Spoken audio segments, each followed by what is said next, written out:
అందరికీ నమస్కారం. నేను మీ doctor Venugopal, consultant physician at Venu Vidya hospital Nalgonda.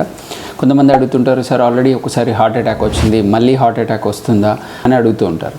So యూజువల్గా హార్ట్ అటాక్ వచ్చినప్పుడు వాళ్ళకి ఎన్ని వెజల్స్ బ్లాక్ ఉన్నాయి, ఎన్ని స్టంట్లు పడ్డాయి అన్న దాన్ని బట్టి మళ్ళీ రికరెన్స్ రిస్క్ కూడా ఉంటుంది. ఒక్కొక్కసారి వేసిన స్టంట్ కూడా బ్లాక్ అయ్యే ఛాన్సెస్ ఉంటాయి. సో ఇవన్నీ కూడా first 3 months to 1 year high risk ఉంటుంది. అండ్ వీటికి మీరు డాక్టర్ సజెస్ట్ చేసిన మందులు ఒక్కరోజు మిస్ చేసినా కానీ మళ్ళీ స్టంట్ బ్లాక్ అయ్యే ఛాన్సెస్ ఎక్కువగా ఉంటాయి. సో ఖచ్చితంగా ప్రిస్క్రైబ్ చేసిన మెడికేషన్స్ 1 year వరకు ఖచ్చితంగా వాడాలి. ఆ తర్వాత డోసెస్ తగ్గించి లైఫ్ లాంగ్ వాడాల్సి ఉంటుంది.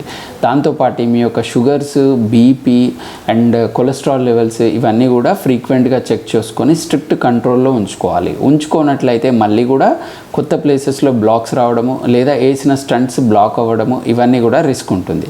సో మీ యొక్క life style, exercise, balanced diet, healthy diet ఇవన్నీ ఉంటేనే మళ్ళీ హార్ట్ అటాక్స్ రాకుండా ఉంటాయి.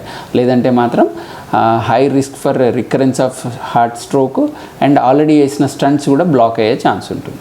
ధన్యవాదాలు.